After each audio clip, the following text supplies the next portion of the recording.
amin'ny anaran'ndray sy ny zanaka ary ny fanahymasina amen. Ry havana malalo amin'ny tompo ho an'izay voantso no masina ho aminareo any amin'ny fahasoavana sy ny fiadanana avy amin'Andriamanitra ray tompontsika. Anio alahady 4 Mey 2024 alahady ny Trinité, alahady hitondranam-bavaka ny SVK ary koa fetiny reny. Dia faly miarahaba-ndreny rehetra tratrizao andro izao. Ny fahasoavan'ny tompo anie hitahintsika rehetra mba hatotoantsika, mba hatotosantsika ny asa fanompoantsika sy ny adidintsika eny amin'ny ankonantsika. Ny lohahevitra banjintsika androany dia ny mahazava-dehibe ny fananana ny fanahy masina. Araka ny andinin-tsoratra masina izay nalaina tao amin'ny Romanina 7:1-12 izay mivaky toy izao amin'ny anaran'ny tompo. Izay tarihin'ny fanahin'Andriamanitra no zanak'Andriamanitra. Amen. Nitondra ny tenin'Andriamanitra amintsika androany dia Pasteur Fafa Raharinjato.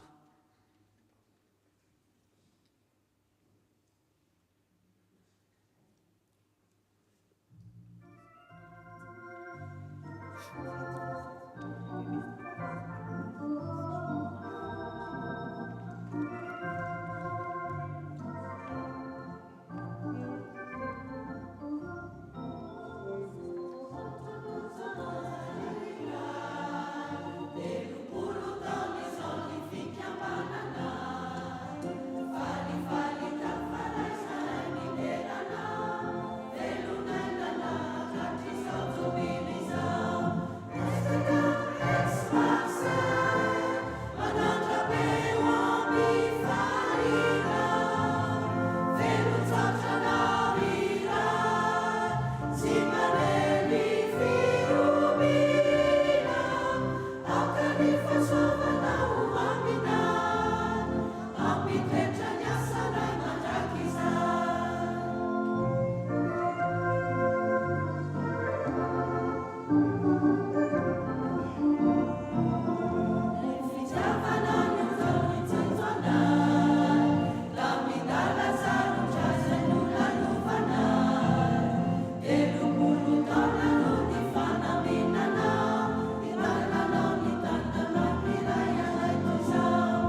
ry havana malala ndeha sika anatona sidera ary anome voninahitra an'Andriamanitra amin'ny famakina ny salamo 910 andininy 12 13 14 7 rehefa vita zany dia anao hira isika ary tsy mipetraka isika raha tsy vita ny vavaka fionana. Hamaky ny salamo voalahatra isika amin'ny anaran'ny Tompo. Inona no valiko an Jehova noho ny soa rehetra nataony tamiko. Andray ny kapoky ny famonjena ka hiantso ny anaran'i Jehova. Anefa ny vadiko amin'i Jehova eny eo anakehan'ny olona rehetra dia eo kianjan'ny tranon'i Jehova eo fonao Jerosalema. Alleluia. Amen. Ataontsika ny hira voalahatra.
Tompo Andriamanitra io, izany tokoa ny tononkira-panahy izay vetesinay ankehitriny, anehoninay ny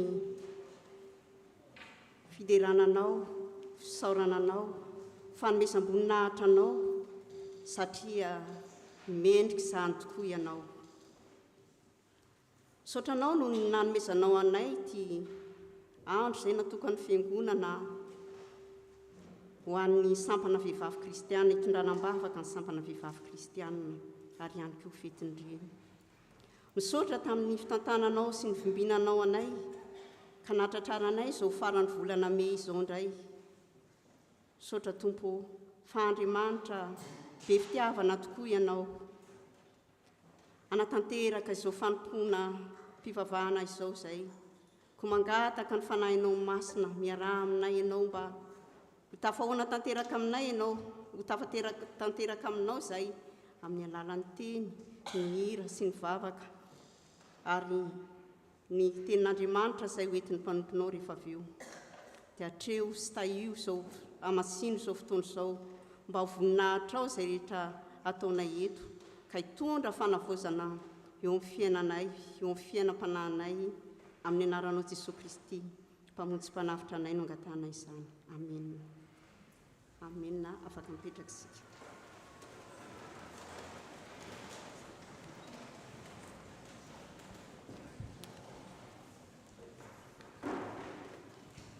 Ry havana malala, enohy amin'ny fanajana ny teny manambara ny sitrapon'Andriamanitra amintsika. Hoy ny soratra masina, mandehana araka ny fanahy dia tsy hantanteraka ny filan'ny nofy ianareo. Fa ny nofy manohitra ny fanahy, ary ny fanohitra izy roroa, mba tsy ahazahoanareo izay zavatra tianareo. Amen. Tsy nahatanteraka izany sitrapon'Andriamanitra izany sika, fa ndeha aoka ny natona anitry tena eo anatrehan'ny Tompo hiaiky ny fahotantsika, eo anatrehany ny vavakasika. Tompo masina indrindra, masina ianao ka mankahala ny ratsy rehetra. Vao avy nandre ny teny ny sitraponao izay teo, izay milaza aminay fa tsy tokony handeha araky ny fanahy izay, nefa raha mijery ny fiainanay tsirairay avy izay dia isan'andro san'andro dia manota aminao, manao ny manatanteraka izay filan'ny nofy, fiatsaram-belatsiny, ny fialonana, ny avinavina, ny lolo-po, ny fitiavan-tena, ny fankalana, izany rehetrarehetra izany no manjaka ao anatinay ka tsy mahatonga anay ho zanakao. Kanefa fantatray Tompo fa Andriamanitra be fitiavana ianao, ko ndreto izay fiangonanao miaiky mifona aminao, mamindrafo aminay, mamelany ilokay, diovy eo amin'ny ranao soa izay mba hadio, sasao izay Tompo mba fotsy mangatsakatsaka, ary amin'ny anaran'i Jesosy Kristy zanako mpamonjy mpanafitra anay no angatahanay izany. Amen.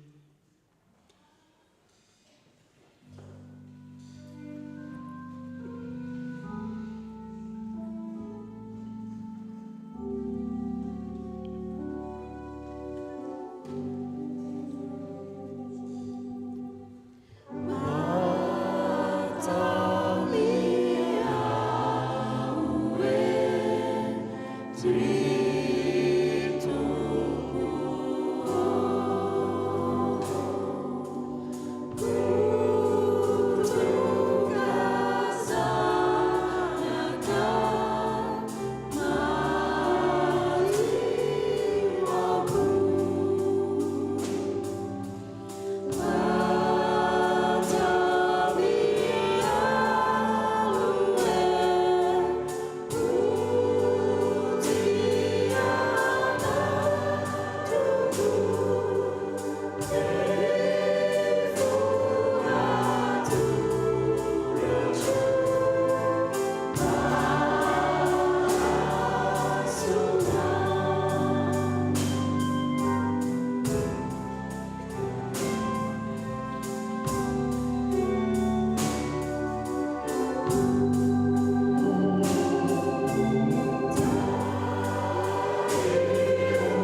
raisom-pitiavana sy ampifaliana ny famelan-kelo ka omen'ny tompo antsika eo mpitsanganana no enotsika an'izany.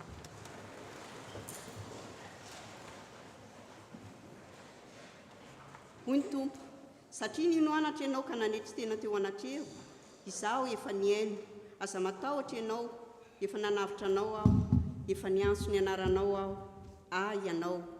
Izaho dia izaho no namono ny fahasoanao, ary tsy ho tsarovako ny fahotaninao.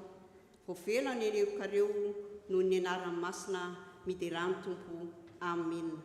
Ataontsika ny ravoalahatra.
Ary fiadana ny ety ambonin'ny tany ho an'ny olona kasitrahana. Amen. Afaka mipetraksika.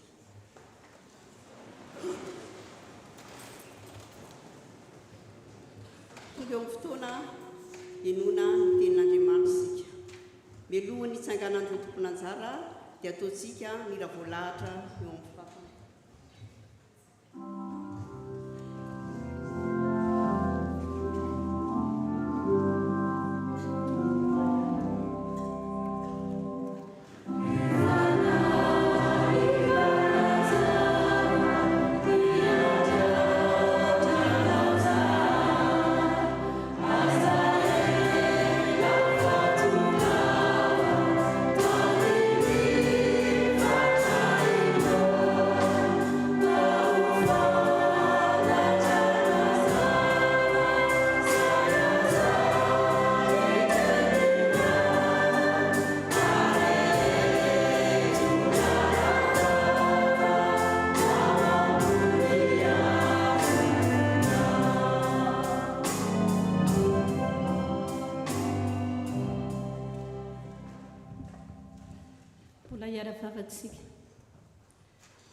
Sotranao izay ry Andriamanitra, raha izanaka fanamasina, mbola nomenao tombonandro, ahafahanay andre ny teninao sy hamaky ny teninao.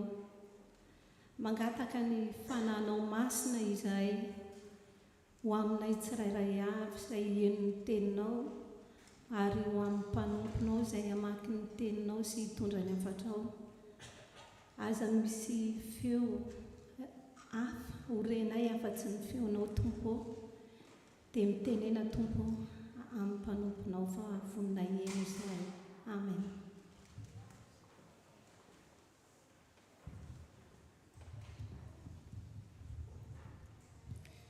Ny vakiteny voalohany dia ho hitantsika ao amin'ny bokin'ny Deutéronomie toko fahaefatra andininy faharoa amby telopolo ka hatramin'ny fahaefapolo.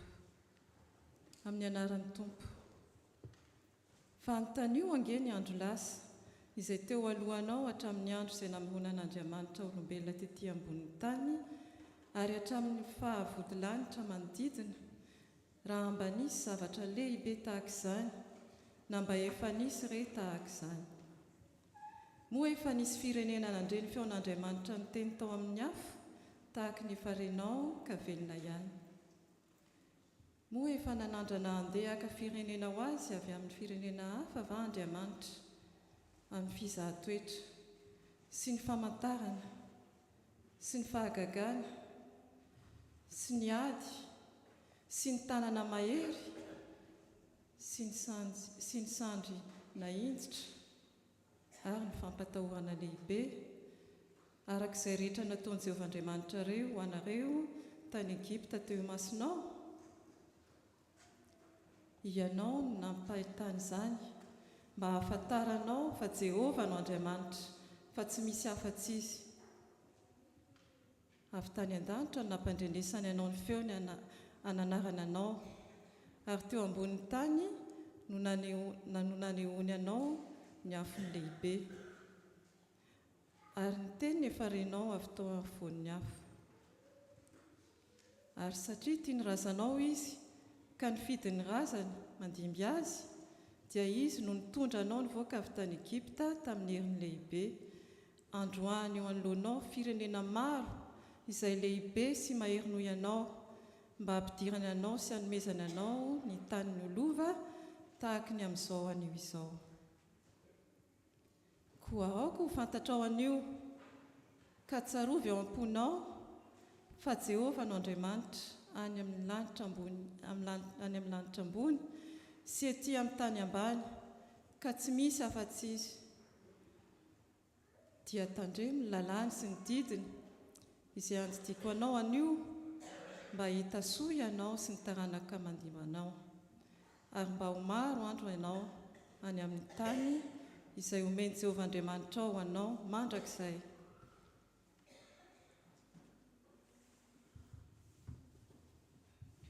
Ho toizantsika ny vakiteny izany dia hitantsika ao amin'ny Rômana toko 9 andiny 4 ka hatramin'ny 17. Rômana toko 9 andiny 4 ka hatramin'ny 17. Amin'ny anaran'ny Tompo. Fa izay tarihin'ny fanahin'Andriamanitra ny zanak'Andriamanitra, fa tsy nandray ny fanahy mpandevozana ho amin'ny tahotra indray ianareo, fa nandray ny fanahy ny zanaka natsangana izay antsontsika hoe Aba, Raio. Ny fanahy dia miara-milaza amin'ny fanahitsika fa zanak'Andriamanitra isika.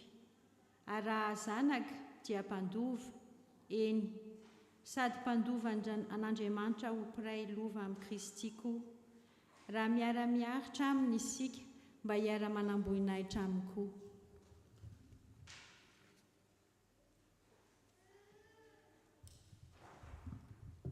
Faranantsika tompoko ny vakiteny araka izay hita ao amin'ny Matio toko 7 andininy 4 ka hatramin'ny farany araka izay voasoratra etsy amin'ny tablo amin'ny anaran'i Jesosy.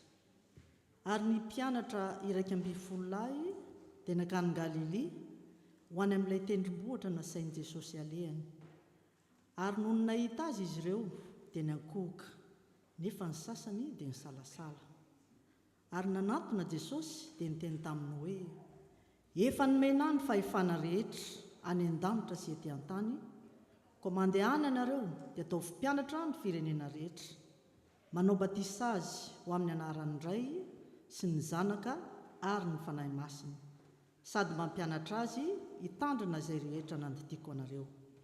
Ary indro aho momba anareo mandrakariva ambara-pahatonga ny fahataperan'izao tontolo izao. Amen.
afaka mipetraka isika izao a dia tonga eo amin'ny fotoana izay hitondran'ny mpanompony ny tenin'Andriamanitra.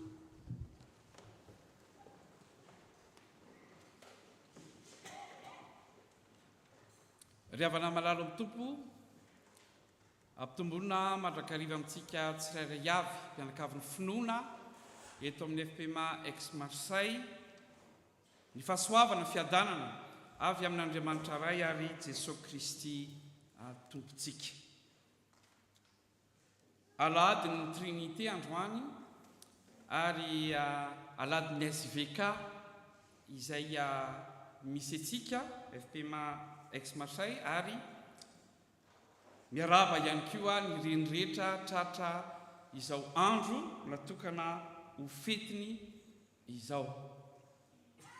Ny tena avy amin'ny soratra masina ry havana ho raisintsika dia araka izay hita sady teny faneva no raisina ho any androany dia amin'ny taratasy ny soratan'ny Paoly Apôstôly ho an'ny Romana 9:4-7 no ho raisintsika. Izay manambara momba ny fanan'Andriamanitra ary manambara ny mahazanak'Andriamanitra antsika izay manana ny fanan'Andriamanitra. Mbola hiaraka hivavaka isika. Ry Andriamanitra fanahy eo amin'izao ora sy fotoana segondra izay andrenisanay ny teninao dia mangataka ny fitarian'ny fanainao masina mahagaga izahay. Andre ny teninao, handray ny teninao ary omeo anay ny herin'ny fanainao masina hitarika anay ahafahanay mampiatra miaina ny teninao eo amin'ny fiainanay andavanandro. Dia amin'ny anaran-tsoanao Jesosy Kristy ilay teny tonga nofo no anaovanay izany vavaka izany. Amen. Alady ny Trinité. Ary mametraka fahatanina aminareo hoe ao amin'ny Baiboly ve ilay teny Trinité ry havana? Interactif kely. Ao amin'ny Baiboly sa tsy ao Baiboly? Ao amin'ny Baiboly? Anao voatsitsika izy manao ihany manao ao sa tsy ao? Dia tsy miady hevitra fa tonga dia manapa-kevitra, Baiboly no manapaka. Zao tsy ao amin'ny Baiboly ny teny hoe Trinité. Fa ny Andriamanitra telo izay iray kosa izay fampianarana etin'ny Trinité dia ao anatin'ny Baiboly. Baiboly miterika rehefa hipady izy ity ao anatin'ny Baiboly. Ary Jesosy Kristy izay natao batisa no ahitana voalohany indrindra izay fanahy masina izay nitoetra eo tany Jordany izy natao tany Israely zay mizatra nahavariana tokoa tao amin'ilay toerana nanaovana batisa azy. Dia tonga teo daholo dia zao zavatra tsy karitry ny olona rehetra dia hoe io le rano ary dia nisy avy any États-Unis natao be da be zareo ngamba nisy roapolo teo natao batisa atao anatin'la rano ary dia ny zavatra navarina zay tsy hitany rehetra teo a nisy voromailala 10 ngamba na enina ny dididina teo fotsy ary tamin'i Jesosy Kristy natao batisa dia zao zavatra nitranga fantarareo sokatra ny lanitra dia ny ten'Andriamanitra ray hoe ity no zanako malala enoy izay teniny ity no zanako malala enoy izay teniny Jesosy Kristy teo sokatra ny lanitra ary tamin'izay dia nisy voromailala izay fanahy masina nakaindrika voromailala teo hita teo dia teo no niseho azo atao hoe trinité Andriamanitra telo izay ray Andriamanitra ray izay miteny nanokatra ny lanitra Andriamanitra zanaka izay nambarantsara hoe io zanako malala dia enony teniny ary ny fanahy masina izay naka endriky ny voromailala fotsy kolomba moa zany no izana azy misy miteny pigeon fa kolomba no izy dia naka endriky ny kolomba na i voromailala fotsy io ny fanahy masina zay ny trinité endriky ny trinité ary ny teny farana ny taon'i Jesosy Kristy tao mivaky tenitsika ry havana Matthieu 7:20 dia manazavatra zavatra iray izy ary io izy ny tena miteny hoe zao ny tokony ataonareo amin'ny théologie moa dia atao hoe ordre missionnaire zany hoe fandefasana fanirana ara-misiona izay nataon'i Jesosy Kristy ary io ny teny farana nataony dia tia-tany manao hoe mandehana ianareo atao mpianatra ny firenena rehetra manao batisa azy ho amin'inona moa ay manaraka tsara reo dia tsara be zany ray zanaka fanahy masina ary ireo l'Andriamanitra telo izay iray ary tsy sarotra manakatra an'izany nisy mon père izay marina ho nitantara io nitantarana taminay izay moa taloha tany amin'ny Saint Joseph de Cluny école confessionnelle catholique zany tany amin'ny Masera nanao blouse ny vehivavy rehetra zay alady vehivavy moa androany tamin'izany dia olona telo fotsiny zay vehivavy tao anatin'la klasy zany lehilahy zafady hitanareo lasa vehivavy androany fa tsy manino telo fotsiny zay lehilahy tao anatin'la klasy dia mahavaliny dia nanazavazavatra Masera mpampianatra religion dia zao nataony momba ny trinité io nisy mopera ony nandehandeha ka mananjary zay tany mananjary mipetraka zay fa ny mananjary dia mandeha amin'ny moron-dranomasina iny ony le mopera dia mihevitra izy ny amin'ny hoe hevitra momba ny hoe trinité azafady déjà fa tsy sanatony baiboly izy zany dia ozy minary mahazo an'le olona dia hisaina sy momba zany satria voambara kosa c'est une réalité dans la Bible Dieu Père Fils et Saint-Esprit dia nandinika momba zay dia varina izy fa mandritra an'izy mandinika an'izy il faisait les 400 pas mandeha ohatran'izao zany dia nahita zazy izy nanao lavaka be eo amin'le fasika amoron-dranomasina dia nanana sao izy dia netiny le sao dia nataony tao le rano isaky ny mahazo rano amin'ny sao izy dia nataony eo dia manao zay dia mahita an'iny le mopera dia mitoy ihany aloha le mieritreritra sy ny fieviny mikasika momba ny trinité dia mandeha izy dia mandeha izy dia mandeha izy dia mbola manao zay foana le zazakely tondra famiteny zazakely mety 10 taona teo sa 1 taona teo nambara Masera dia manao zay foana izy dia farany teny le mampijanona le mopera finankena ataonao anaka dia miezaka ao izy mba alaiko ny ranomasina mba ataoko anatin'ity ny ranomasina rehetra dia sady mihoatra zao nitsikitsikely mopera hoe tsy possible zany zanako dia niteny le zazakely hoe moramora kokoa amiko ny mitondra ny ranomasina rehetra amin'ity lavaka kely nataoko ity no ny matakatra ny momba ny trinité tonga saina le mopera tiana tenena amin'izany ry havana dia zao tsy zavatra mora manakatra izany satria tsika olombelona ambara hoe cartésien mahitsy be fomba fijery ramanisa zavatra fomba fanasaitsika dia araka nampianarana antsika c'est mathématique la raison manao hoe 3 ne sera jamais égal à 1 nefa zay no ampianarina momba ny trinité ny Andriamanitra fanahy ry havana no miasa ankehitriny tsy misy Andriamanitra faefatra zay ny lesona lehibe ihany koa izay ambara ny trinité ary ny Andriamanitra faefatra dia zao tsy misy zany betsaka mbola miandry an'izany ary zay no mahatonga jesosy kristy ny teny hoe ny fahotana rehetra zisy mety hovovela fa tsy ninona moa miteny ratsy ninona fantarareo tena mbola manaraka anareo fa ohatra vitsivitsy any teny manaraka tsara anareo miteny ratsy ny fanahy no tsy hovovela ny antony dia tsotra ry havana ary anisany dikany ao anatin'ny hoe miteny ratsy ny fanahy dia zao hoe manosika ny asan'ny fanahy na tsy mino na tsy andray ny fanahy an'Andriamanitra izay ny dikany ary raha tsy mandray an'io Andriamanitra fahatelo farany io tsy misy intsony ny Andriamanitra faefatra azahoantsika ry havana ny famonjena raha totongetontsika ry havana dia zao efa nahazo ny famonjena efa nomeny Andriamanitra ny famonjena antsika ary raha tonga etontsika dia zao zavatra iray ihany dia ny fanahy no manentana antsika zao l'Andriamanitra, et je parlerai de ce qu'on appelle proximité de Dieu, il était un peu loin et il devenait de plus en plus proche. Mais manatona antsika izy dia jerenireo hoe Andriamanitra ray zay izy tamin'ny voalohany lavitra tany izay mpanelanelana dia ny mpaminany tamin'ny fotoanandro manelan'Andriamanitra sy ny vahoakan'Andriamanitra ny vahoakan'Andriamanitra miteny hoe mba eto ny teninay any amin'ny Andriamanitra miteny etiko ny teniko amin'ny vahoakako zay l'Andriamanitra on dit ça le Dieu tout autre le Dieu lointain dia avy eo tonga Jesosy Kristy ina moa dikany Emmanuel fantareo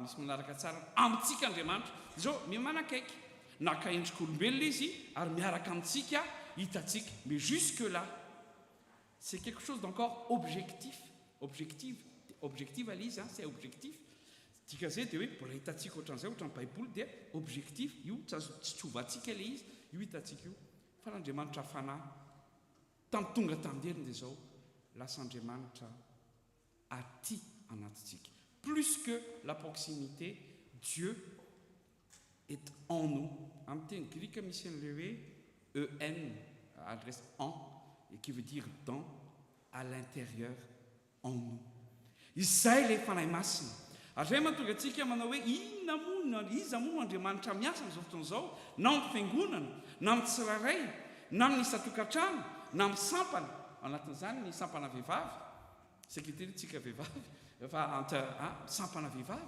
ny fanahy masina no manentana antsika ry havana tsika tsirairay avy zao dia zay tsy afaka miandry Andriamanitra faefatra ary fanontaniana ary zay mahatsara ny hoe zay tokoa zany teny afaneva zay ny raisitsika androany ho an'ny sampana vehivavy ho antsika rehetra ihany koa dia ny hoe isika zao ve dia entany fanahy tokoa. Il y avait une coïncidence entre le jour de Pentecôte et également la venue du Saint-Esprit.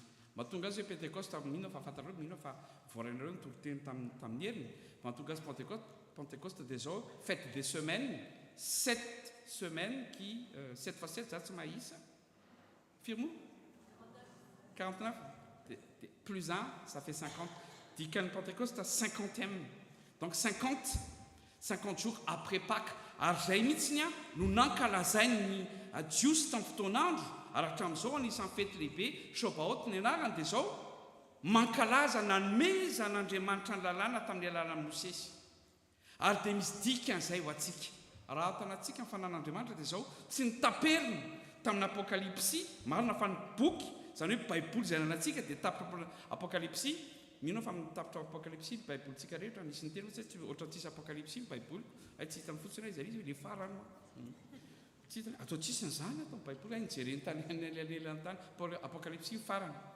tsy misy tohiny le izy ary natao zay mba tsy hanao belazao tsy haiko raha fiteny zany belazao zany misy fiteny zany belazao manampy en romance pour qu'on ne romance pas dia natao ho an'ny olona zay nahita ny Jesosy Kristy maso ny mpanoratra amin'ny baiboly zay mahatonga ny hoe najana tamin'ny apokalypsy donc ce qu'on appelle témoin oculaire qui a vu Jésus-Christ najana teo le izy fa nohon'ny Pentecoste sy natonga avy amin'ny fanahy masina zay tianatsika dia zao mbola tianoratra anohy ny filazantsara sy ny teny Andriamanitra ary Jesosy Kristy teny hoe mila miakatra koa any an-danitra aniraka ny fanahy masina ao antsika dikan'izay dia zao ry havana pejy virjiny ny fotsika izay anoratan'Andriamanitra ny teniny.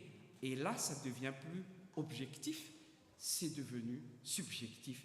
C'est un message personnel que Dieu nous donne à travers son esprit. Alors zay nambarany ty teny ty hoe tenitsika ty dia hoe tena zanak'Andriamanitra tokoa ve ianao ary tsy tarehan'ny fanantsika tena zanak'Andriamanitra. Anatin'izany dia manoratra izy ary tsy amin'ny vato tsony satria zay ilay zany lalàna tamin'ny Mosesy dia vato fa fotsika izay mitepo. Pour que ça soit pas simplement une écriture sur une pierre qu'on regarde d'une manière objective ou subjective aussi, on peut regarder comme ça, mais écrit sur nos cœurs, dans nos cœurs, pour que ça devienne une vie. Mais à l'antip, en ten'Andriamanitra ny fotsika. Ary zay natao hoe zanak'Andriamanitra. Raha manomboka ny filazantsara ny Jaona voalohany dia vakeo ny Jaona voalohany andiny faharoambin'ny folo any dia zao nomeny hery ho tonga inona hono zanak'Andriamanitra. Ary zay izy hoe tsika ve tonga saina fa zanak'Andriamanitra daholo isika rehetra zay tonga eto. Ary dika zay dia zao efa nalahy tokoa ve ny fanahy masina zay manisy tombo-kase izay manoratra amin'ny fotsika, izay mampitepy ny fotsika andeha araka an'Andriamanitra fa tsy araka izay mety sitrapotsika. Ary zay ilay izy raha nyvakinareo tsara ninonareo tsara ny soratra masina dia manambara zany izy adiny atim-panahy ny fiainana kristianina eo ny asan'ny nofo eo koa ny asan'ny fanahy fa dia miangatany tsy ny tian'Andriamanitra ho atsika izay ambara fa zanany nandray ny fanahy masina dia zao mandeha tsy araka ny nofontsika.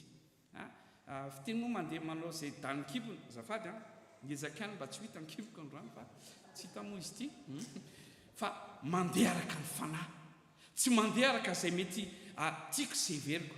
Hitanareo rehefa mivavaka tsika matetika dia manao hoe izao ny projet ako Andriamanitra ka dia amidiry ianao anatiny. Raha entan'ny fanahy masina tsika tsy izay mihitsy no ataontsika fa manao hoe inona ny projet anao Andriamanitra ho aho dia ampidiry ny projet anao aho. Raha zanak'Andriamanitra tsika dia ny projet an'Andriamanitra no ataontsika. Raha zanak'Andriamanitra tsika izay kasain'Andriamanitra amintsika tsirairay avy isam-batan'olona ny fianakaviana ny sampana fiangonana manontolo dia zao mandeha araka zay. Zay mahatonga hoe manina ny ordre missionnaire natao atao mpianatra firenena rehetra manao fabatisa amin'ny anaran'ny ray zanaka ny fanahy masina. Hitanareo moa vita ilay batisa tonga dia mampianatra azy. Zay mahatonga ilay atao batisa dia mampianatra avy eo dia raisina ho mpandray fanasan'ny tompo. On confirme en fait le baptême quelque part. Zay mahatonga hoe confirmation fa dia entany fanavy isika. Ary dia zao zavatra telo lehibe no ambaran'ity ten'Andriamanitra ity ry avana ho antsika dia zao teboka telo ihany. Milaza ity andiny ity fa izay rehetra tarihan'ny fanahin'Andriamanitra natao hoe zanak'Andriamanitra. Ary midika zany fa ny fitarihana avy amin'ny fanahy masina no manambarina fa tena zanak'Andriamanitra isika ry avana. Ary raha tsy tarihan'ny fanahy zany hoe raha raisitsika ny fanohitra amin'izay dia zanak'intsika zanaky ny maizana tsy zanak'Andriamanitra zany fa zanak'izao tontolo zao. Ary zay no tokony masaka andohantsika sy ampotsika amin'ny fanahintsika manao hoe isika dia hafa noho ny hafa rehetra. Ny antony dia zao nanon firenena rehetra dia zao satria zanak'Andriamanitra izay efa nomena azy ny fahefana rehetra ny ety tany tany an-danitra ary manao ny zany eo amin'ny fiainantsika andavanandro. Move mpandresy foantsika ao anatin'ny fiainantsika ara-panahy resahako io. Move tsika amin'izay ataontsika dia mifanaraka foana ve amin'ny anaran'Andriamanitra. Fananarana be no ataon'ny Paoly apostela tsy za c'est vraiment moraliste qu'est-ce qu'il dit là. Niteny izy hoe nareo ve tena zanak'Andriamanitra zao ny elo izy. Ary dia zao fitarihan'ny fanahy masina no zava-dehibe. Ary zay maha-kristianina antsika. Ary zay rehefa taran'Andriamanitra fa zanak'Andriamanitra isika raha mijery izy tsy mijery antsika intsony. Paoly apôstoly moa teneny tsy izao intsony miana fa iza hozy izy Kristiny miana ato anatiko. Ary inona le fanahy masina? Fanahy masina zay ilay izy hoe c'est l'essence même de Dieu, ce qui fait de Dieu Dieu. Manana zay ve tsika tena zanak'Andriamanitra tokoa ve? Dia rehefa mijery antsika Andriamanitra dia zao tsy mijery ny fahotantsika izy fa mijery hoe ao ve le fanahy masina mahazanak'Andriamanitra antsika dia fantany hoe ahako izy, ahako ihany na tsy ahako ihany. Ny faharoa manambara ihany koa ny fifandraisantsika amin'Andriamanitra. Ny hoe zanak'Andriamanitra dia manondro na manambara fifandraisana manokana sy akaiky amin'Andriamanitra izay mitovy amin'ny fifandraisan'ny ray aman-dreny sy ny zanaka eto an-tany. Jereo anie zavatra nampianarin'ny Jesosy Kristy Miteny izy hoe raha mivavaka ianareo dia ahoana natao? Miteny izy hoe manoka amin'ino nampianarina? Rainay izay nendana. Tsy niteny izy hoe reo Andriamanitra ianao izay ambony ery manana fahefanareo, tsy izay mihitsy. Rainay. Parce qu'il voulait parler de proximité. Encore une fois, ary tutoyentsika izy tsy manao hoe vous qui êtes là-bas, c'est en toi notre Père ianao izay any an-danitra. Fa dikany hoe ray dia zava-dehibe ho antsika izay. Raha tena zanaka atsika dia izao tsarovy. Fa ny ray aman-dreny ilohy tsara zany zanaka, ny ray aman-dreny dia izao fitiavana midina. Tsy atsika foana izy na inona na inona. Ary izay tsarovy fa izay no tokony fifandraisantsika mahatsiaro izay. Fa izay koa dikan'izay dia hoe misy fifanajana koa, misy fifaneraserana izay ananantsika miaraka amin'Andriamanitra. Fa misy ihany koa hoe manaja azy satria ray izy. Voalaza raha ray ao aiza ny ajako, raha Andriamanitra ao aiza izay tena hoe fanomponina ataonao amiko, manaja ny ray, manana n'ilay ataoko hoe avantage bénéfice izay ananantsika hoe mifandray aminy. Fa fantany ampetraka raha izay ambadika izay dia hoe mifandray amin'Andriamanitra tokoa ve tsika? Toy ny ray aman-dreny sy ny zanaka, mifandray aminy tokoa ve isika? Na dia ny zanatsika rehefa tsy ao an-trano intsony dia mba mifandray, mbola inao moa zany mbola mifampiantso, manao hoe manao ahoana ianao? Androany inganeka ny zanaka rehetra iantsony ireny hoe aiza ianao amangianao zay, na lavitra na akaiky, misy famangina zao atao amin'ny telefona. Fa dia izay ilay izy hoe mifandray ve? Ary raha tapaka ny fifandraisana rehefa dia tahaka izany koa mahazo antsika kristiana izay tsy manaiky ho zanak'Andriamanitra. Fahatelo farany rehavana dia misy fahasambarana ao anatin'izay. Ny tena avy amin'ny soratra masina ilay Romana toko faha-efatra ambin'ny folo raisitsika teo, toko fahavalo raisitsika teo dia manambara amin'ny hoe fananganana anaka.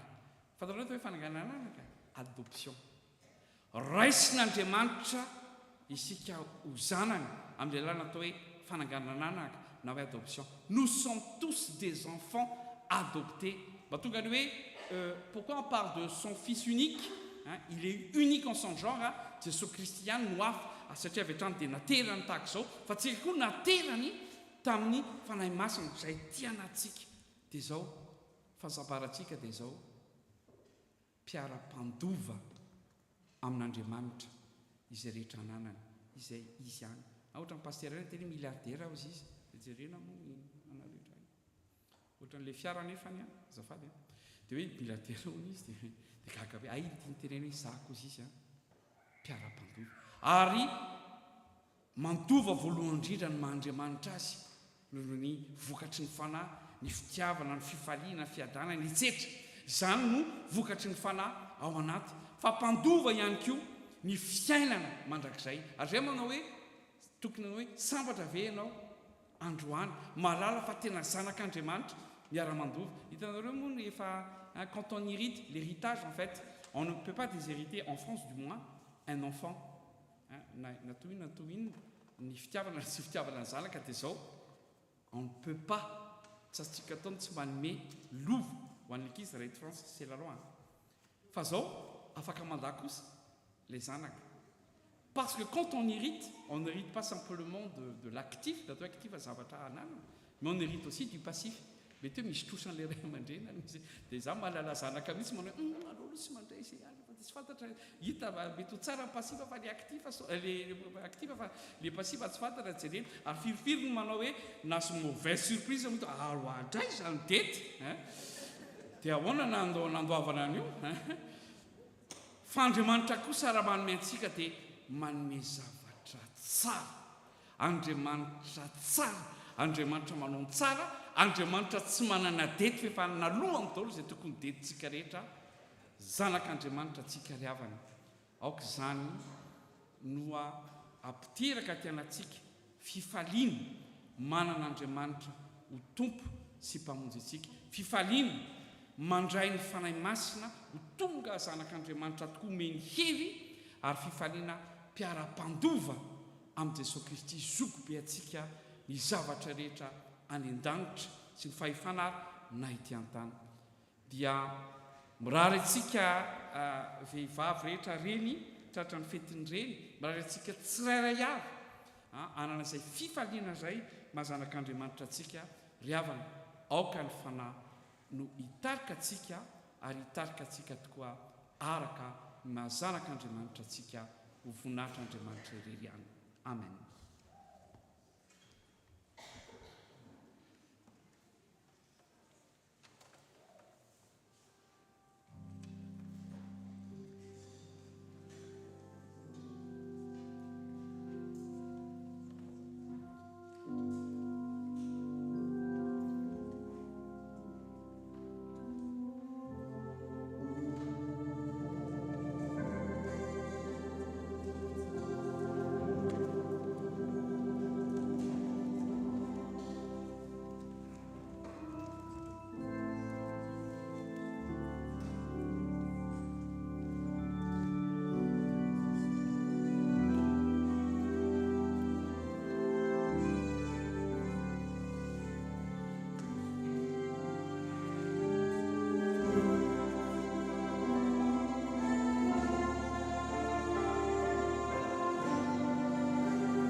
Sao dia hanao ny anjarany iny antokopira.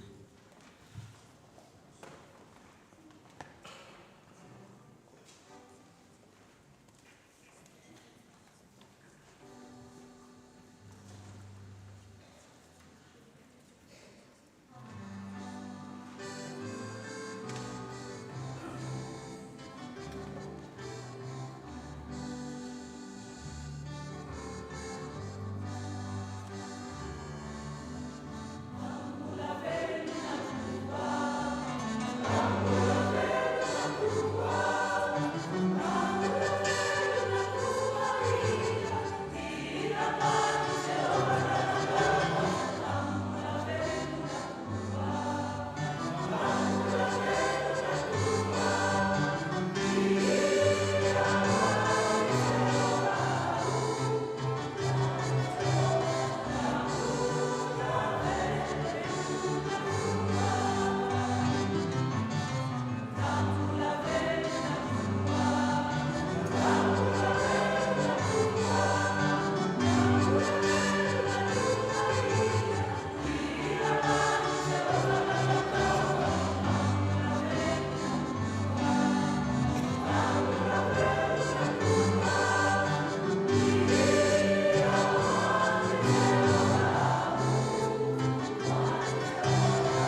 ny olona voavela heloko ary hafana dia samanam-para-pahabe maso ny finoana ataontsika ny fanekem-pinoana laharana voalohany ka eo mpitsanganana nanaovantsika izany.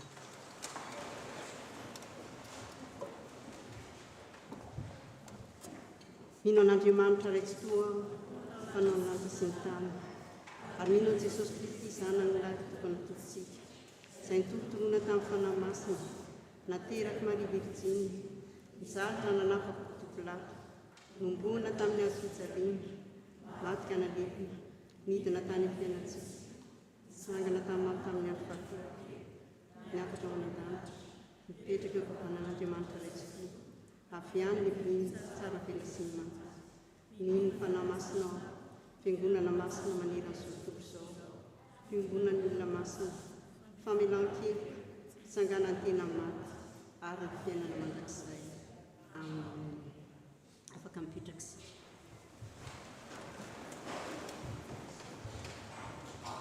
Tonga eo amin'ny fotoana filazana ny rarahan'ny fiangonantsika.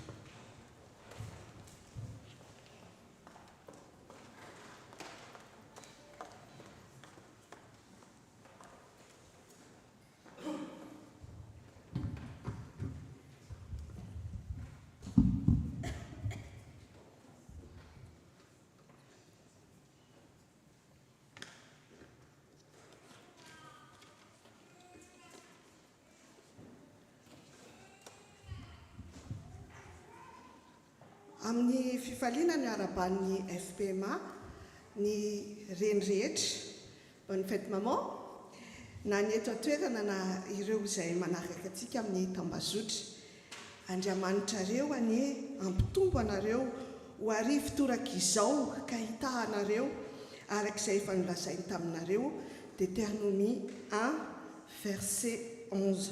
Izany teny izany no entina arabanantsika rehetra ary arabaina koa ny reny rehetra na maman de cœur na maman de chair na maman spirituel dia miarabantsika rehetra reny.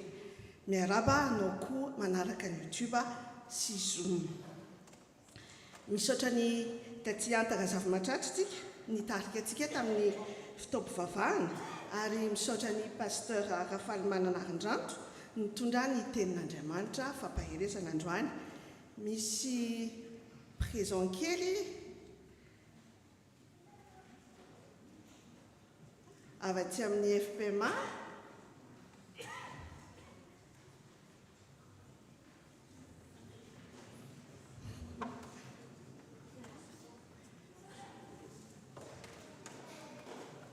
ho an'ny taty Sabine et un pasteur.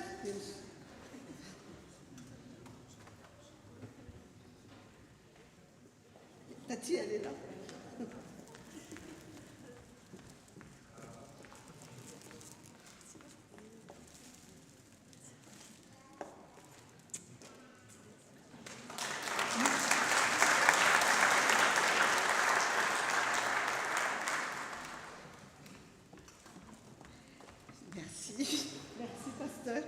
Dia misaotra antsika rehetra izay nandray anjara koa tamin'izao fanatotosana izao fotoana izao. Misaotra ny dekona lehilahy koa nanolo tena androany nanao service. Raha misy vahiny amintsika raha voatonga voalohany eto amin'ny tafo Aix-Marseille dia miangavy anao mba hitsangana raha azo atao. Dia faly miarabanareo tompoko ny tafo Aix-Marseille tonga soa eto aminay na mandalo na mitoetra dia ny tompo omba sy hitanareo anambona anareo amin'ny zavatra rehetrarehetra izay ataonareo. Tsaroa fa misy toeranareo foana eto ary misokatra ho anareo ny fiangonana. Raha mety aminareo dia manantona anareo ny équipe accueil avy eo aka ny coordonnées raha mety aminareo. Misaotra indrindra tompoko dia afaka mipetraka tompoko. Toy izao indray ny fandaharam-potoanantsika amin'ny tsy volana ity somary lavalava dia manao mametraka ny fialan-tsiny sahady ny tenako. Ny asa sy fahipaherezana dia ao aoriana ny fitaom-pivavahana. Ny amin'ny sabotsy zao 1er mai dia misy ny FP, ny formation permanente, ny maraina, dia ny formation couple amin'ny 5 ora arivo. Io zany dia formation hoentin'ny pasteur Paul Efona sur le thème de l'idéal à la réalité, comment construire son couple. Anasana tsika rehetra na tanora na lehibe na atonontonony surtout zany dia anasana ny tanora indrindrandrindrany afahany, enfin je m'adresse en français, je m'excuse déjà pour le français, c'est pour vous les jeunes parce que vous êtes des couples en devenir, donc on vous exhorte fortement à venir et à participer à cette formation. Bien sûr, ça n'enlève pas aussi à nous, parents, d'être là aussi. Et je vous exhorte en tant que parents aussi d'être là pour renouveler aussi tout ce qu'on a appris, qu'on a eu pendant nos formations en couple. Parce que c'est très important. C'est vraiment le pilier de tout notre foyer, de notre vie. Donc, soyons nombreux à venir à cette formation. Justement, c'est en français pour les jeunes, donc c'est un conseil fortement, je vous incite énormément à venir. Ny alahady ny 2 juin dia isy fitsofandrano fanambadiana sy renouvellement des vœux. Nisy avy soratra anarana ka mangataka an'izy ireo mba hitsangana na ny anarana dia angataka amin'izy ireo mba hitsangana Roussel Didier Jules sy Rabe Armanga Ravaka Navalny manitry ny aina.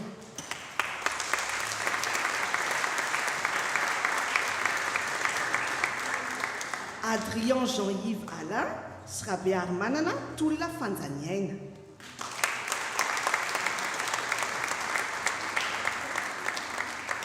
Miadana Nandrimby Augustin sy Rasoa Armanga Fidy Yolande.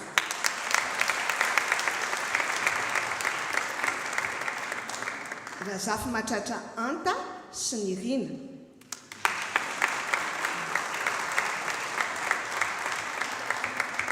Rakotiniaina Marcel Marie Lovo Arso sy Razana Mahery Modeste.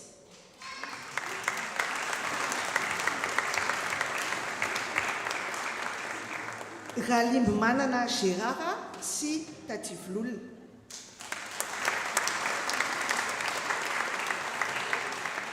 Dia misy point d'interrogation Ramanga Salama Mami sy Lalatina.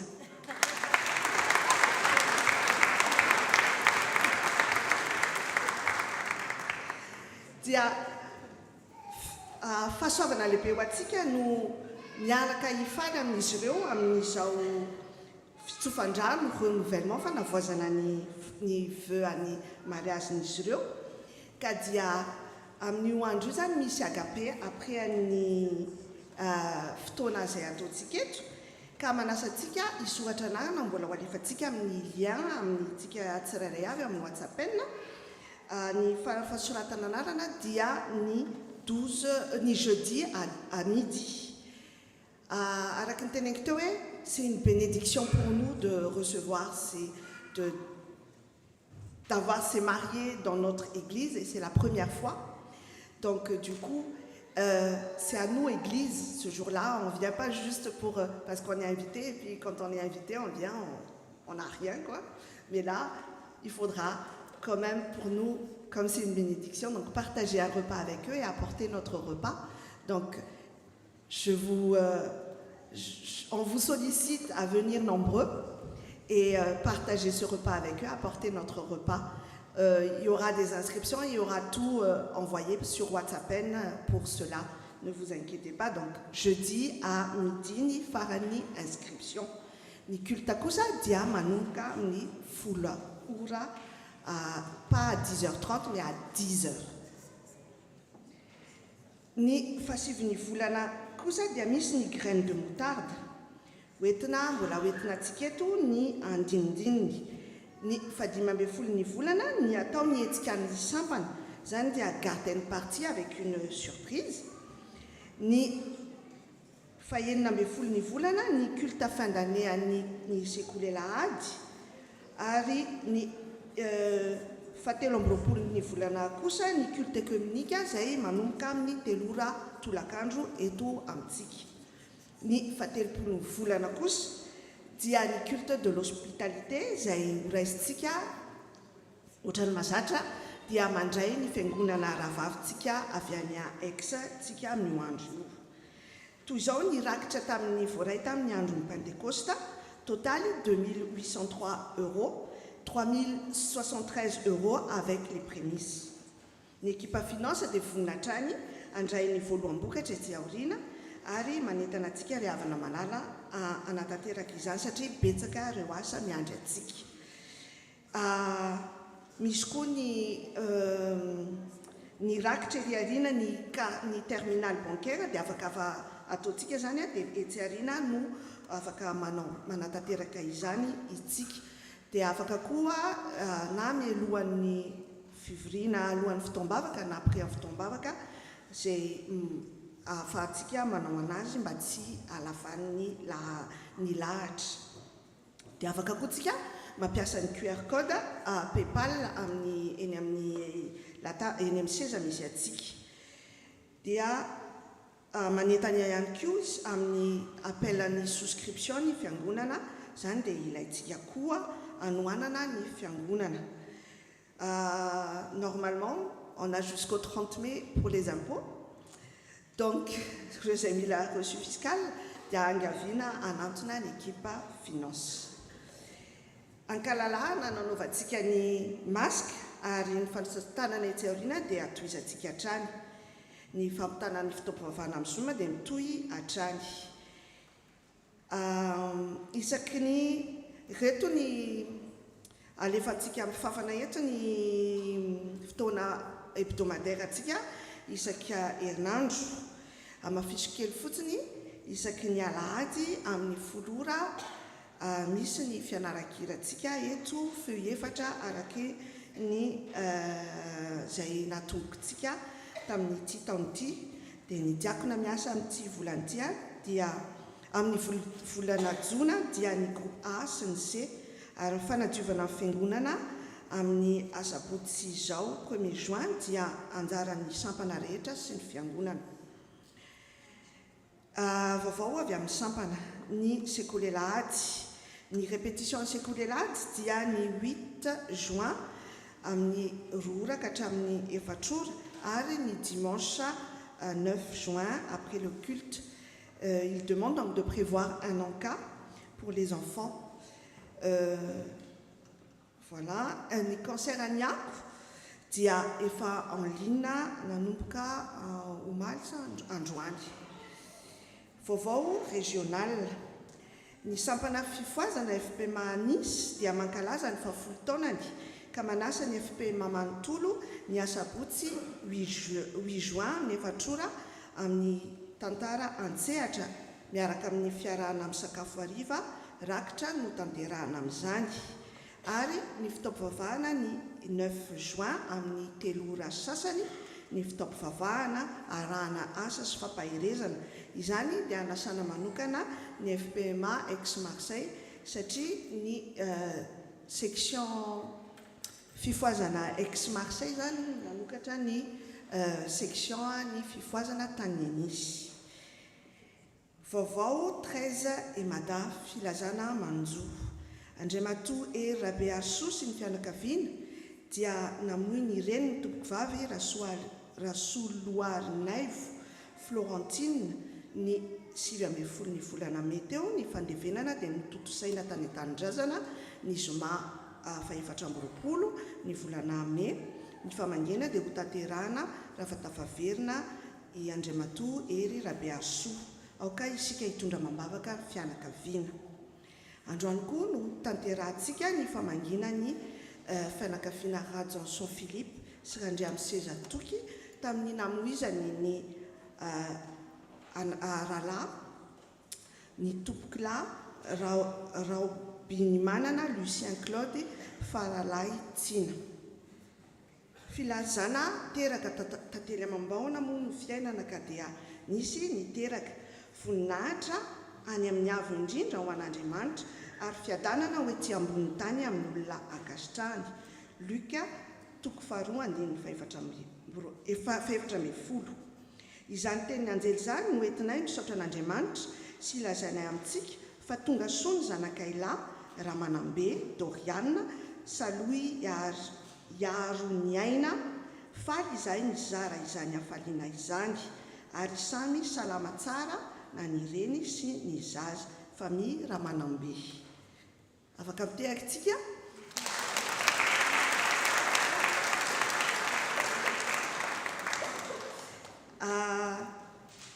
Ny vaovao ny 13e mada koa dia ny 21 juin zao amin'ny fête de la musique dia misy fête de la musique karakarain'ny commissionna trano izay atao ambany ka dia anasanatsika izany fety zany dia fa miomana zany hiaraka hifaly amin'izany misy sakafo sy fiarahana mihira amin'ny andro zany ao amin'ny salle des fêtes. Ny consultation médicale dia amin'ny 1er juin maraina ihany de 10h30 de 10h à midi ary misy koa ny assistante sociale de midi jusqu'à midi 30 de 10h jusqu'à midi plutôt. Afaka misoratra anarantsika eo anivon'ny équipe médicale amin'izany. Ny karaté dia misy hatrany isaky ny asabotsy ariva amin'ny 10 ora ary ny banque alimentaire dia misokatra trano atsika ireo izay mila fanampiana dia atsy ambadika atsy amin'ny salle kate izany ary ireo izay tay anamafy an'izany kosa dia misy anohana an'izany dia afaka raisina atanandrokoa. Izay indray ara ny vaovao azontsika entina eto amin'ny tafintsika ary aokontsika hitondra mambavaka izany fotoana rehetra izany dia mirary herinandro feno fifaliana eo ambany fitantanan'ny tompo. Bonne fête à toutes les mamans ho azy rereny amin'ny voninahitra. Ny présidente ny SDM no andray anjara fitenenana ao aorianan'izao ary totosaitsika ny famangina ao aorian'izao.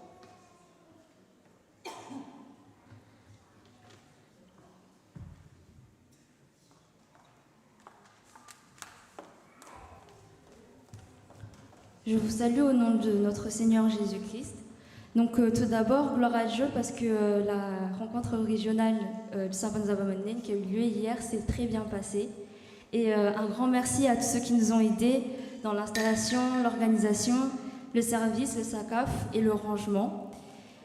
Parce qu'on avait vraiment besoin de vous. Merci aussi pour votre présence et pour votre soutien, que ce soit en prière ou en action, et que Dieu bénisse vos efforts et votre implication. Cet événement était édifiant et tous ont reçu de cette rencontre. On a eu beaucoup de bons retours et ça c'est grâce à Dieu et grâce à vous. Juste une petite info, il y aura une CDP Fartan qui est organisée par la ZM FATSAT. Du coup, vous êtes tous invités. C'est pas parce que c'est juste le FATSAT qui organise, enfin le SZM qui organise. Du coup, voilà. Et je vais finir du coup ce temps de parole par le verset qui se trouve dans Colossiens chapitre 3, donc versets 23 à 24. Tout ce que vous faites, faites-le de votre cœur, comme pour le Seigneur et non pour des hommes, parce que vous recevrez du Seigneur un héritage pour récompense. En effet, le Seigneur que vous servez, c'est Christ. Et encore merci pour ce moment d'amour, de partage et de fraternité. Gloire à Dieu.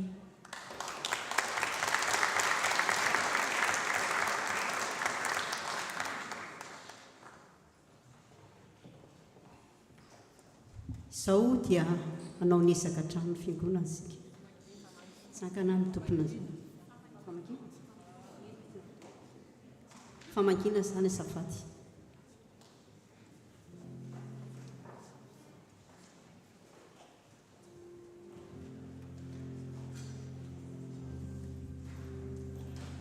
Mangataka ny ny komitsy ny birao avy androso etelo ary ny fianakaviana androso etsemielo. Mampanatanterana izany dia ataontsika nira fa 8:valopolo.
Azafady indrindra raha rizy menakavy.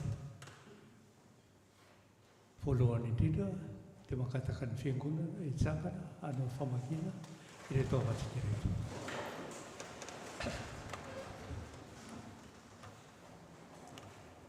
Azafady indrindra rizy menakavy amin'izao voina niatra taminareo izao dia nanomizana ny ava-malala. Eny ny fiainana eto tany dia fantatsika fa Andriamanitra no nanome ary Andriamanitra ihany koa no maka ka isaorana hatrany ny anarany. Eny mafy tokoa ny fisarahana arany fo eto amin'ity tany fantalovana ity. Nefa isika kristiana, isika zanak'Andriamanitra dia efa mino fa ilay Jesosy tompontsika dia mahay mampionona hatrany ny fianakaviana rehetra izay hitondram-pahoriana eto amin'ity tany fantalovana ity. Ka mahaika mionona tompoko fa izay no fandarana avy any amin'ny tompo. Ka aza misosoka lentsony ny varavarana voana ihany no anareo fa ny fiangonana iray manontolo izay hitanareo mijoro eto anatinareo dia miaraka mitondra izany aminareo. Koa dia aza misosoka lentsony tompoko fa mahaiza mionona ary ny tompo Andriamanitra Jesosy tompo no ampionona ny fianakaviana rehetra na ianareo na ny any an-tanindrazana amin'ny izao fahoriana taona izao. Manaraka izany dia araka ny fanao ny fiangonana izay tsy hita izay maharatsy azy dia misy faodrano raso avy amin'ny fiangonana atolotra anareo sy ireo namana sy tapaka hanao izany io.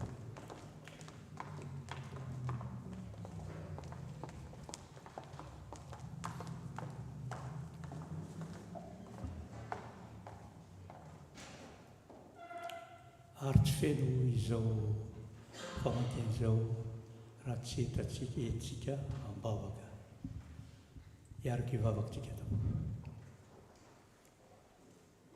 Andriamanitra raineo mbola velotsoranao izay amin'izao fotoana izao. Manatrika ireo reto havanay izay nitondram-pahoriana. Eny fantatrao tokoa izany. Ary ianao no mahalala ny fiainana rehetra. Ianao no nanome ary ianao no maka ary isaorana hatrany ny anaranao. Ianao ampionona azy ireo, ampionona ny fianakaviana ary atsiaro anao hatrany izy eo amin'ny fiainany araky ny maha-kristianina sy araky ny efa nanolorany tena teo aminao ka mahatoky anao amin'izany fahoriana izany. Eny ampio izay fiangonana ihany koa hiaraka hitondra izany fianakavian'izany amin'ny vavaka rehetra sy ny fahampiononana izay avy aminao. Ny fanahinao masina hiasa lalina ao anatinay, ao anatin'ireo fianakavian'ireo ka hampionona azy, hampahery azy hatrany eo amin'ny fiainana. Dia mbola apetraka eo am-pelatananao ny fiainany fianakaviana, ny fiainany fiangonana sy ny fiainanay manontolo. Dia ho anao tera, ho anao ny anatra ary mondaitra tamin'izao sy hatraman'izay. Amen. Endriavana raha tokony izy dia afaka andraitarana azy tsika, nefa ny eto moa tsika rehetra zany ka hoariky ny fandraisan-tanana sy fahampiononana ireto fianakaviana reto dia nangana ny tanantsika akavanana isika. Misaotra indrindra tompoko, dia azo misosokala intsony tompoko ho lasan'izay ny ratsy rehetra ho an'Andriamanitra voninaitra. Misaotra tompoko, petraka ny fiangonana, petraka ny komity. Misaotra tompoko.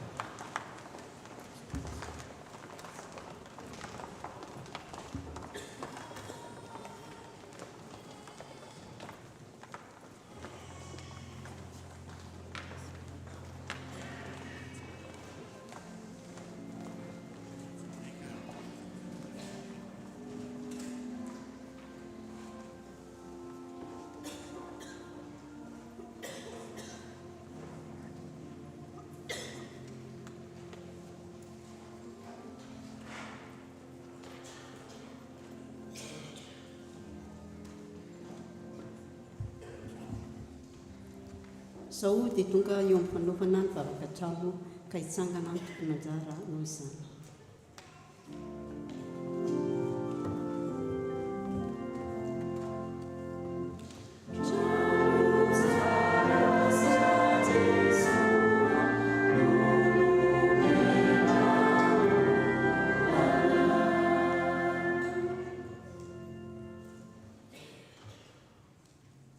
Iary vavaka isika tompoko. Ry Andriamanitra rainay io, mbola misaotra anao izahay fa mbola navelanao iombom-bavaka atao anatin'ny trano izay nomenao anay. Ny efa vita Jehovah sy ny mbola kinasy dia noho ny alehibe ny fahasoavanao. Lehibe tokoa ny fitiavanao Andriamanitra. Taio ary zany trano zany ho tsangam-bato sy ho vavolombelony ny finoana ianao. Taio izay mpiara-miombom-bavaka aminao hitandrina toy ny anak'Andriamaso ity fitoeranao masina ity. Omeo hery sy vitro-po izahay Andriamanitra, anao ny asa rehetra hanatsarana ny tranonao. Omenao ny enti-manana rehetra ihany koa ane izahay, hanefana ireo tambim-bidy ho an'izany trano izany. Ny herinao no tafianay ka tsy kely soroka izay Andriamanitra, na hitaraitana miepaka amin'ny asa rehetra izay apetraka ao aminay noho ity fiangonana ity. Miaino ny vavakay ry Andriamanitra maminay eo. Amen.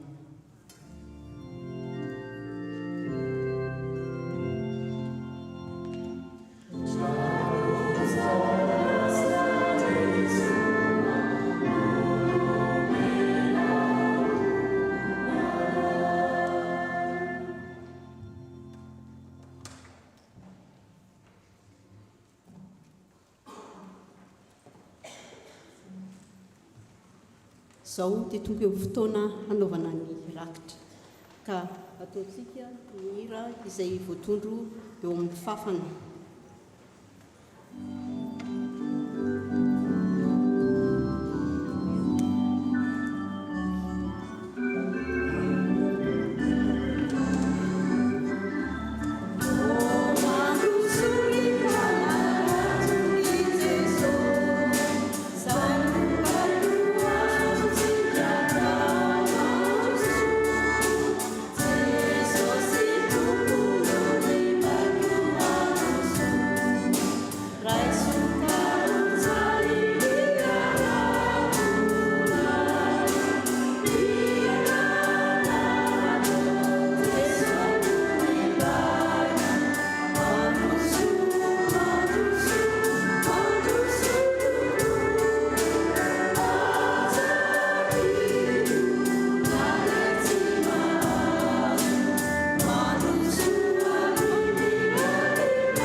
miara-mitsangana sika nolotra nydrakitra ka nira voalahitra no ataontsika.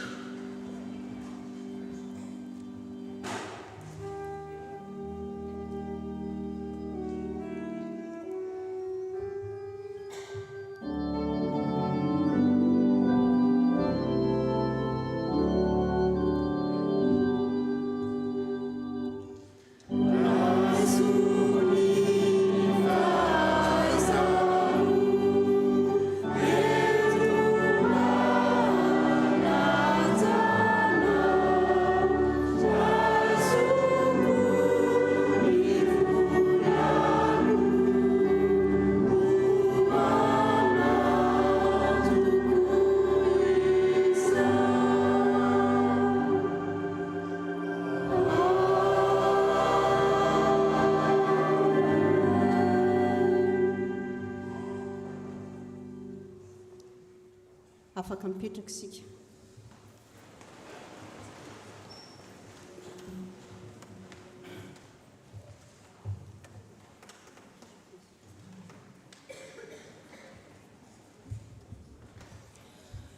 Zao tsika dia tonga eo amin'ny fankalazana ny fetin'ireny.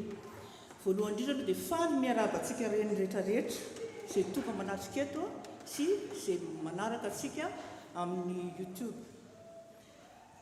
Aoka ny fanahy masina hitarika antsika amin'ny zavatra rehetra izay ataontsika araka ny torotenin'ny Ray aman-dreny mitandrina teo.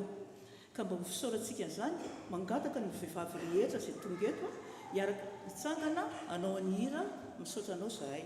Isika vehivavy rehetra izay tonga eto.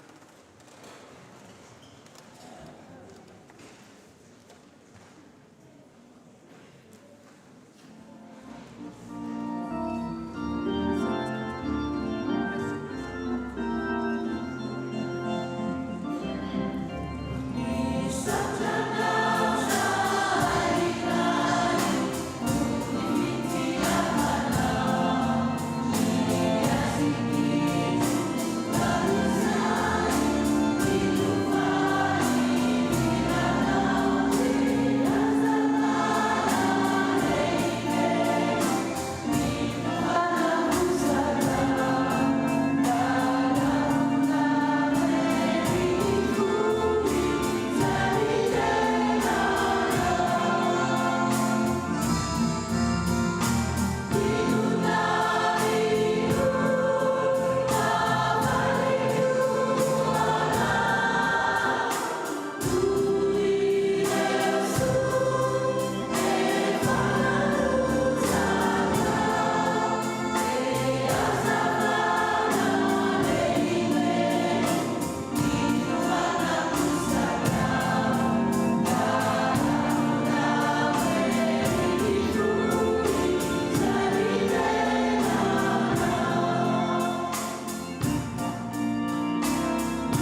fête des mères. Rien n'est plus précieux, rien n'est plus charmant, rien n'est plus émouvant que le sourire d'une maman. Merci pour ton sourire, merci pour ta joie, merci pour ta gentillesse, merci pour ton attention, merci pour ta chaleur, merci pour ta générosité, merci pour ton amour, merci d'être une maman. Bonne fête à toutes les mamans.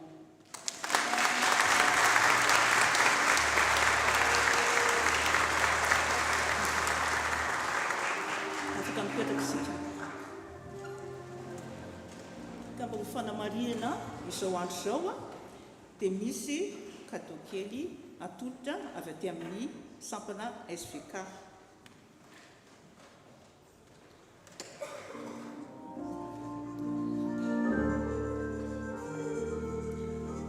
Ramatoa Rarirato Sabine. Ramatoa Randrenandrasana Felana. Ramatoa Rakotonanahary Miriam izay tsy eto amin'izao fotoana izao fa izy telo ireo dia vadiny mpitandrina eto amintsika sy ny mpitandrina miahy ny sampana SVK. Dia eo koa ireo reny Loholona, Ramatoa Ramiadanasoa Polga sy Ramatoa Rakotomaria izay nialatsiny.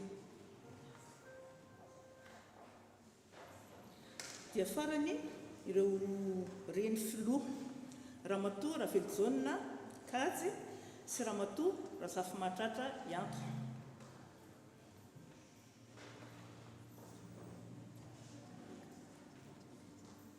Dia iny ary dia izao ireo zanakitsika dia manana zavatra ho aseho koa ho amin'izao fetin'ireny izao. Dia eo avy eo moa dia ny sampana lehilahy kristiana koa dia manana zavatra ho aseho koa amintsika vehivavy ka dia mangataka an'izy ireo androsa aty amin'ny laona.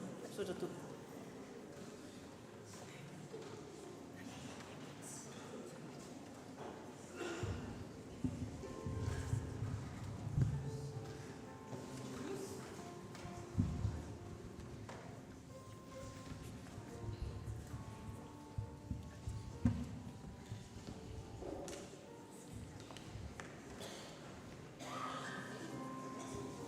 Alors que je n'étais encore qu'une masse de son sans forme, un être bien avant tous les autres m'attendait déjà à bras ouverts. Eh bien, cet être, c'est ma maman.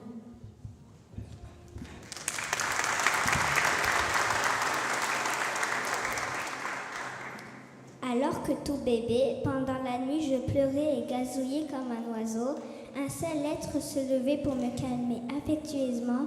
C'est ma tendre maman.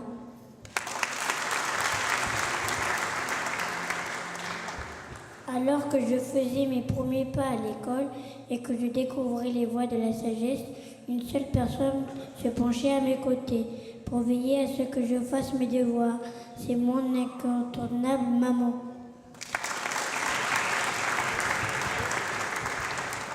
Oh, que puis-je lui offrir en retour, si ce n'est mon infini reconnaissant? Oh, que puis-je lui dire et qu'en quelle langue pour exprimer entièrement ce que je ressens pour elle, si seulement elle pouvait lire dans mes pensées et écouter les dires de mon cœur. Elle comprendrait alors combien pour moi elle est spéciale.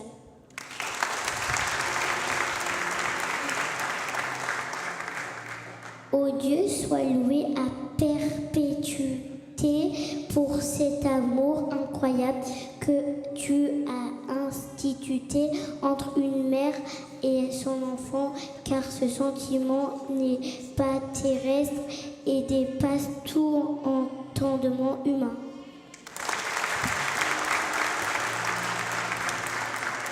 Alors je peux dire sans risque de me tromper que cette mère que tu m'as donnée, Seigneur, cet être splendide qui m'aide à grandir, est à moi et fait ma joie, et c'est pour ça que je lui dis 1000 fois merci.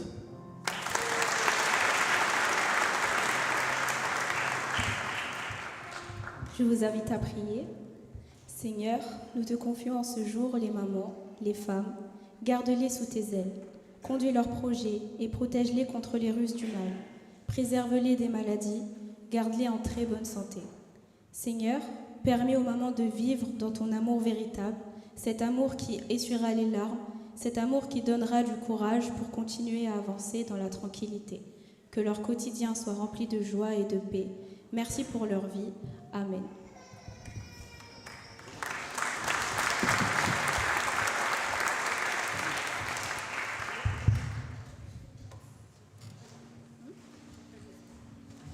J'appelle les enfants à venir.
coup, nous invitons à toutes les dames, les femmes à se lever.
Niangaviana tompoko zay mahatsiaro ny tena fahalelahy androso ety amin'ny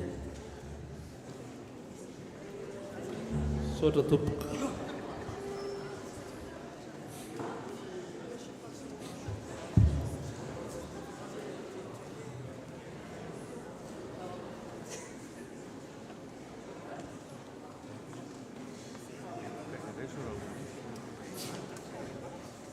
Hitantsika amin'izany fa maro dia maro ireo mahatsiaro ny tena ny fahalehilahy.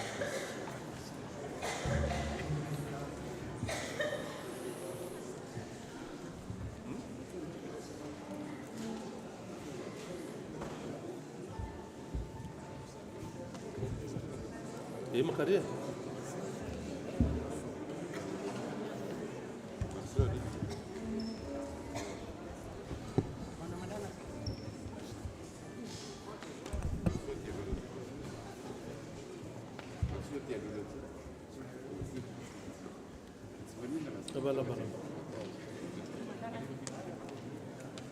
Aza takonana ena na zany.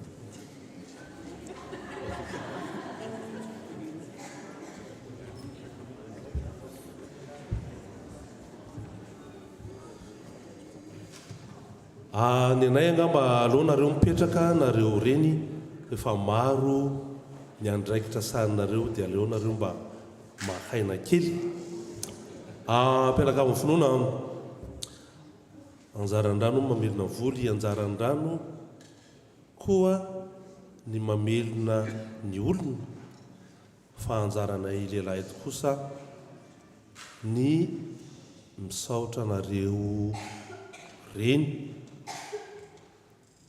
be fitiavana, reny be famindram-po.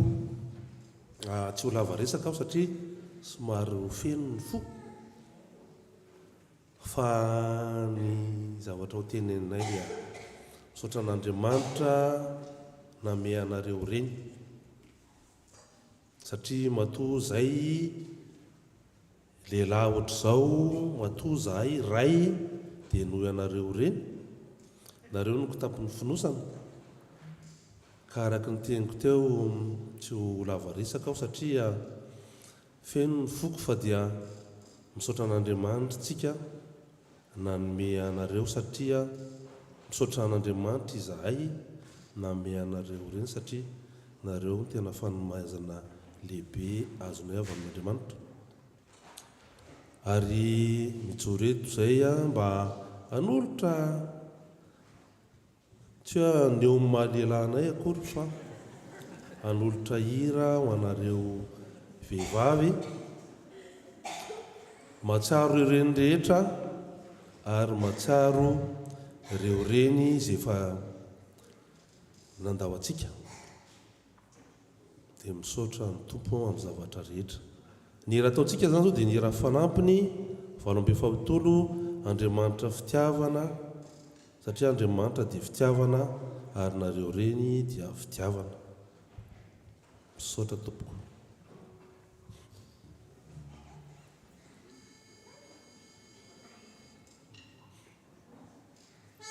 Amen.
Bonne fête les mamans.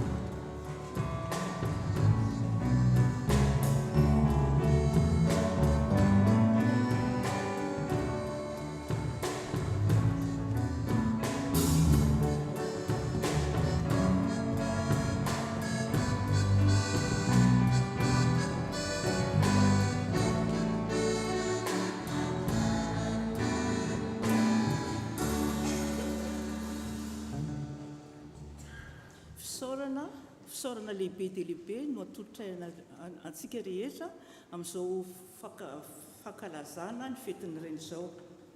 Ho famitinana ny zavatra rehetra vita teo, zavatra nitenen'ny rehetrarehetra teo, dia misy tenin'Andriamanitra anankiroa amaranantsika azy. Une femme qui a de la grâce obtient la gloire, et ceux qui ont la force obtiennent la richesse. C'est dans Proverbe 11, 16. Seulement, prends garde à toi et veille attentivement sur ton âme tous les jours de ta vie, de peur que tu n'oublies les choses que tes yeux ont vues et qu'elles ne sortent de ton cœur. Enseigne-les à tes enfants et aux enfants de tes enfants. Au Deutéronomie, kanefa kosa mitandremy ianao ka tandremy tsara ny fanahinao fa andreo dininao ny zavatra izay efa hitan'ny masonao ary andreo miala amin'ny fonao izany amin'ny andro rehetra iainanao fa am'favataro ny zanakao sy ny zafinao izany. Dia von'Andriamanitra irery ihany eny voninahitra. Amen.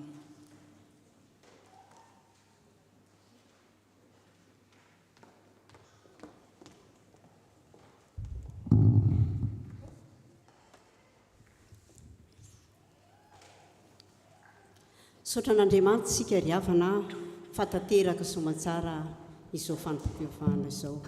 Mialohan'izany dia sy mpanompon'Andriamanitra no mivavaka fisaorana sy fangatahana.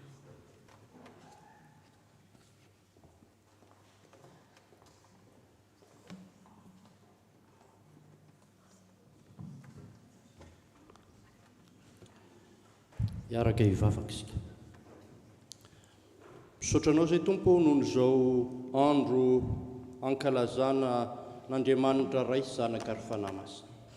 Fanojo amin'ny fankalazana amin'ny fahatratraranay ny fetin'ny reny izany. Naseho ny sampana rehetra teto amin'ny fiangonana, ny zavatsoa, ny fahasoavana, ny menao anay noho ny fananan'izany reny izany. Koa mangataka anao izay Tompo, trotro ambavaka ny sampanay Sveka sy ny reny rehetra mba aoka ho tarihan'ny fanahy masina izy ireo, ahafahana izy ireo ho tanteraka amin'izy ireo ihany tokoa fa zanak'Andriamanitra. Tanterao aminay tsiraray avy ihany koa Tompo izany fitarihan'ny fananao masinao izany, ahafahanay mijoro ahafantarana ny sitraponao mba hiainanay fa zanak'Andriamanitra tokoa izay. Betsaka Tompo ny zavatra tianay ho tenenina kanefa votsa ihany izahay, koa mangataka anao Tompo, ny zavatra rehetra tianao sy kasainy ho tanterahana amin'ity fiangonana FPMAC sy Marsa ity, dia aoka ho tanterahanao noho ny fahasoavana izay efa niainana hatramin'izay.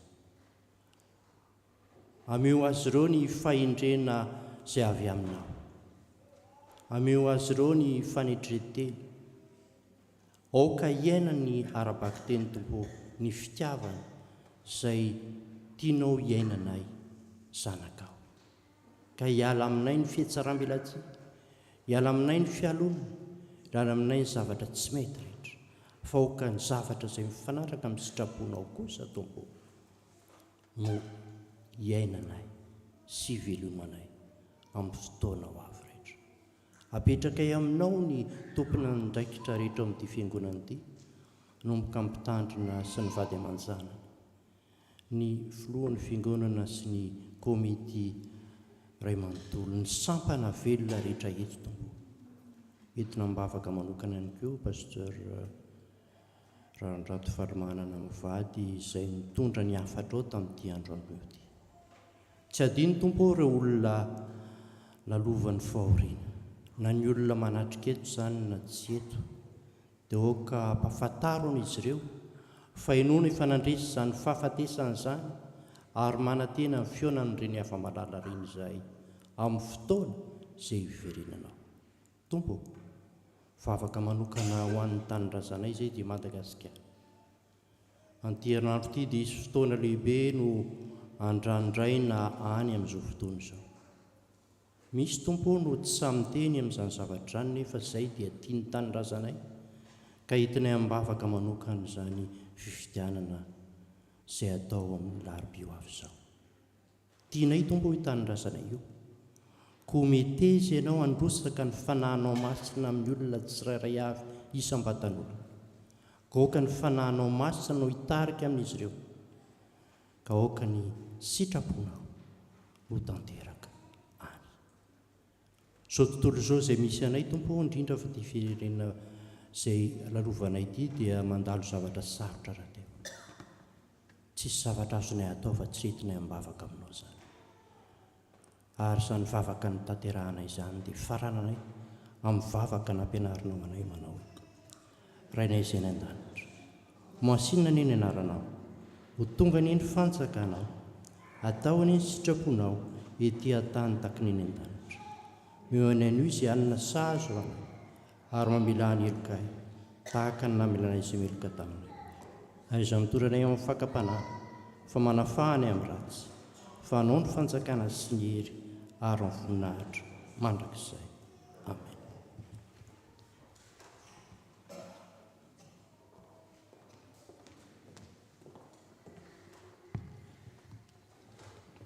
Saotra ny pastera Randry mitondra antsika tambavaka. Amarana ny fotoana isika ka milohan'ny tsodrano dia ataontsika ny ravolahatra.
Tanteraka amintsika ry havana ny tsodrano izay tononona amin'ny anaran'Andriamanitra ray zanaka ary fanahy masina.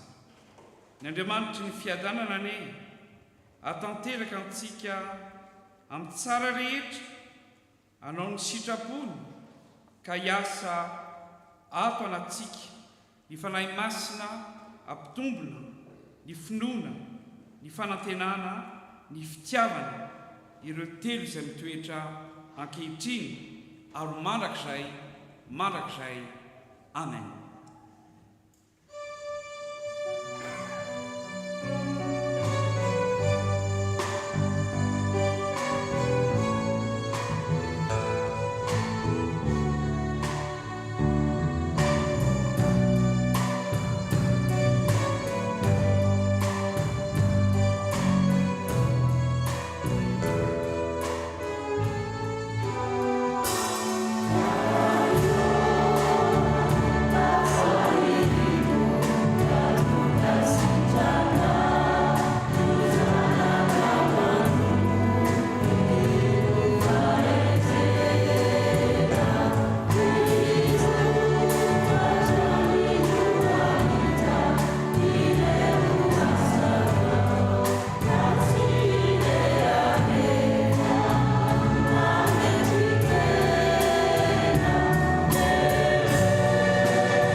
voninahitra ho an'Andriamanitra ray zanaka ary fanahy masina izay hatramin'ny taloha indrindra ka ho mandrakizay amena. Mandehana amin'ny fiadanana ka manompomitombo. Nyrava ny fiangonana.